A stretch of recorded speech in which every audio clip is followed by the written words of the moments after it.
Bonjour à tous, c'est Ginette des vignettes de Ginette avec son châle et son bonnet parce que j'ai froid et je suis fatiguée. Donc désolée pour la tête, mais il va falloir que j'enregistre cette vidéo, sinon elle ne sera jamais faite. Elle est faite dans ma tête et c'est tout. Si vous voulez, un jour je vous donnerai des cours de procrastination. Je suis championne, mais ce sera pour un autre jour. Aujourd'hui je vous parle des acryliques de Blox. Parce que le géant... Ah non, mon voisin va pas se mettre à faire de la perceuse là. Alors, parce que le géant des beaux-arts a envoyé ses catalogues dernièrement et dedans il y avait un échantillon d'acrylique Blox. Et je me suis dit que j'allais la mettre à l'épreuve pour voir si elle vaut le coup, parce qu'ils ont des couleurs, certaines couleurs qui me plaisaient particulièrement, et parce qu'elle est surtout pas chère. Là c'est le prix de lancement, donc pour 120 millilitres c'est 4,95 € et que ça vaut vraiment le coup si on en a besoin, bien sûr. Si vous voulez juste faire un test de l'échantillon, c'est super. Ou acheter un tube de blanc, un tube de noir pour faire du monochrome, ou un tube de blanc et une autre couleur qui vous plaît pour faire du monochrome et tester. Je n'encourage pas à acheter si on a déjà plein d'acrylique et si ça plaît, etc. Mais si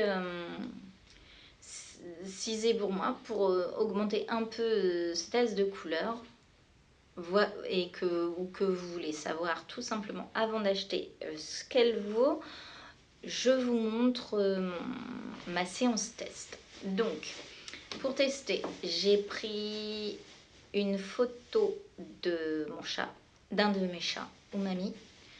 Je compte faire un zine sur Umami avec des moments de sa vie et de notre rencontre, etc. C'est un chat qui vient de la rue.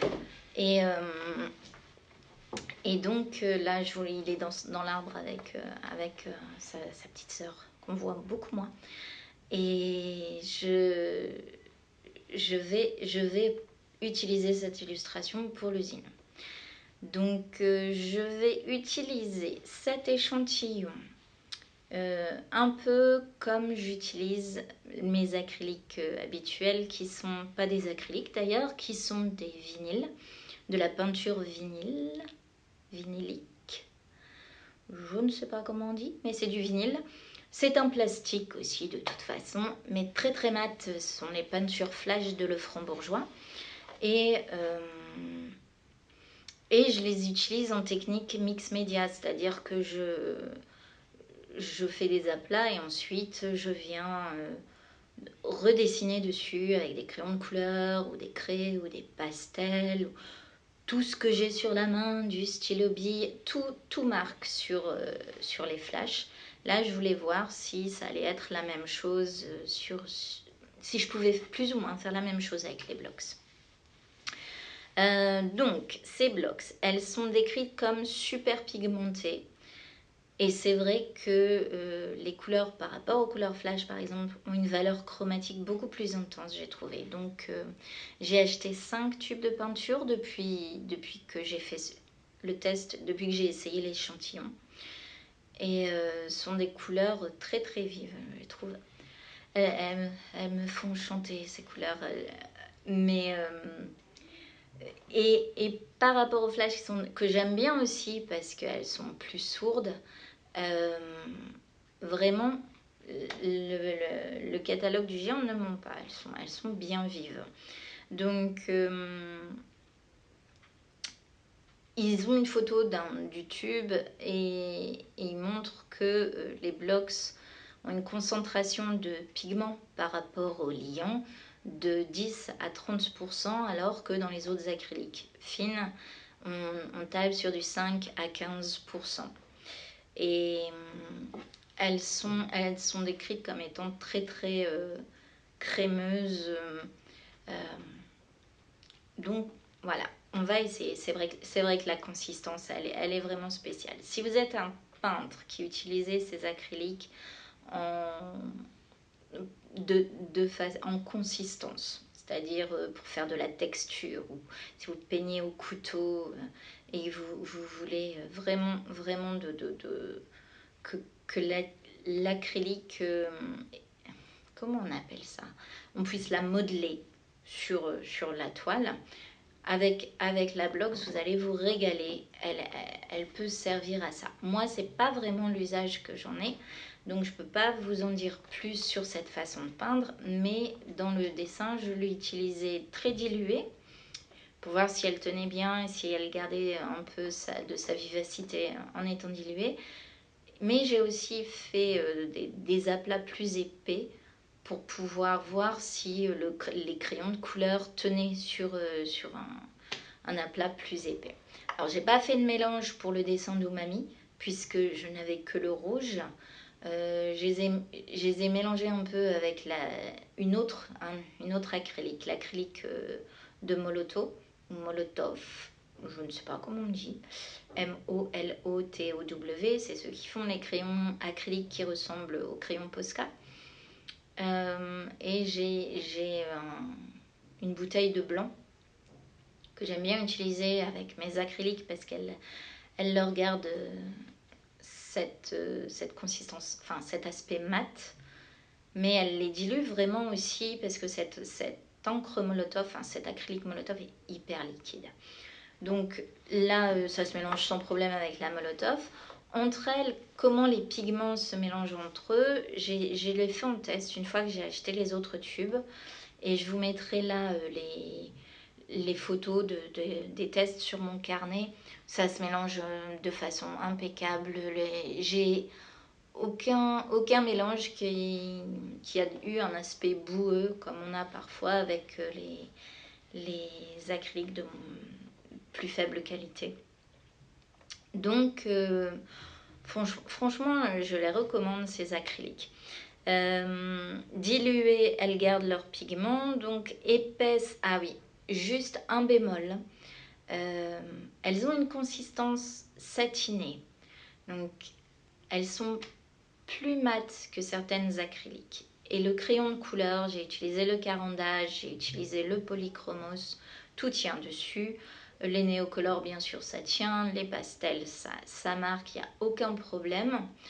Je les ai utilisés avec de l'aquarelle pour faire un espèce de résiste, mais sur les couches plus fines, plus diluées de cet acrylique. L'aquarelle a fait un glacis carrément, elle a tenu dessus, c'était assez impressionnant. Donc dans mon carnet, quand j'ai fait des tests de couleurs à la Rodsco pour voir quelle atmosphère je pouvais avoir avec les couleurs que j'avais achetées, et il y a certaines marques qui sont beaucoup plus épaisses. L'acrylique j'en ai mis une bonne couche. Et là, même si j'ai laissé sécher 24 heures, avant de fermer mon carnet, ça a collé comme du bon plastique. Et quand j'ai décollé, il y a du papier qui s'est arraché, voilà. Donc si on utilise cet acrylique en couche épaisse, ça reste une acrylique, ça reste plastifiant. Et donc à éviter dans les carnets de croquis, tout simplement. Si on l'utilise comme ça pour accrocher au mur, il y a zéro problème. En couche concentrée mais étalée, elle a un aspect plus tomate et elle colle beaucoup moins. Voilà. Globalement, je vais regarder mon anti-sèche. J'ai tout écrit sur ce petit carnet qui est en fait immense. C'est un carnet, un bloc-notes A3. Donc j'ai ici un peu mes impressions, ici ce que je veux rajouter, là ce qu'il faut que je prenne en photo pour mettre dans la vidéo, pour vous montrer et à quel moment, quel moment insérer quelle image. Voilà, c'est pour ça que j'aime bien écrire sur du A3. Mais c'est pas super discret là, quand je veux faire comme si je parlais naturellement, c'est loupé. Je reviens à mes moutons. J'ai utilisé donc des polychromos, des néocolores, oui, ça tient à peu près sur tout, donc c'est pas une surprise. Polychromos, des luminances de Caran d'Ache, des Carbotello de Stabilo. Tout marque sur cet acrylique, j'ai eu aucun problème, même quand c'était des couches un peu plus épaisses, ça marque moins, mais quand même ça, on voit les marques. Donc pour utiliser en mixed media, je recommande, c'est de la bonne acrylique. Et ça m'avait fait rire un peu de voir la description du catalogue qui disait qu'elles étaient voluptueuses. C'est beaucoup de lyrisme pour parler d'une acrylique. Mais en fait, ils n'avaient pas tort. Elle a une consistance hyper agréable. Elle s'étale bien. Des fois, avec l'acrylique, il y a une petite résistance. On sent que le plastique veut se rétracter. Et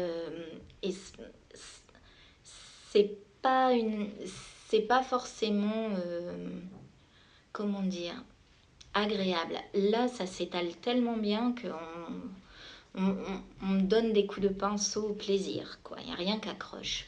C'est parfait. Le seul reproche que je ferais, c'est cette couleur rouge, mais c'est un point de vue complètement personnel, c'est que j'aime pas cette couleur.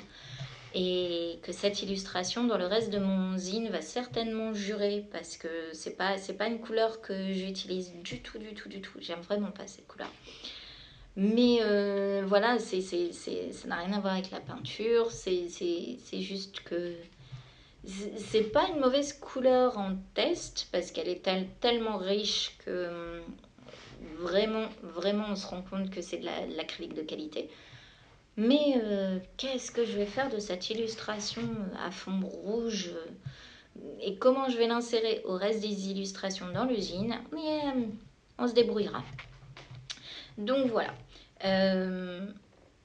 Si une couleur vous plaît pas, en plus, il y a assez de couleurs dans cette gamme. Je crois qu'ils ont 120 couleurs.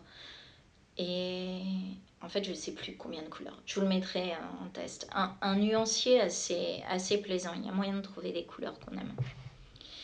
Donc, ben voilà. C'est à peu près tout, je pense, pour cet acrylique. Est-ce que j'achèterai plus de 5 tubes? Non.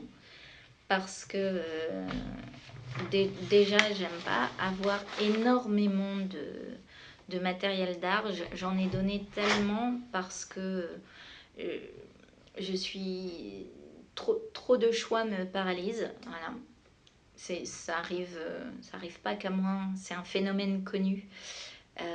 Et qu'avec une gamme plus restreinte, une palette plus restreinte, un choix que je peux avoir devant les yeux, j'ai tendance à plus peindre plutôt que de décider, oh là là, mais que vais-je utiliser? Donc là ces 5 couleurs-là, je ne les avais pas en flash parce que ce sont des couleurs très chargées chromatiquement. Mais ça me suffit. J'ai pas besoin d'autres couleurs. Ensuite, j'ai assez de flash pour compléter. Voilà. Est-ce que j'ai autre chose à rajouter? Le prix de lancement, ce que je voulais donner, c'est 4,95 pour 120 ml. Ça vaut le coup.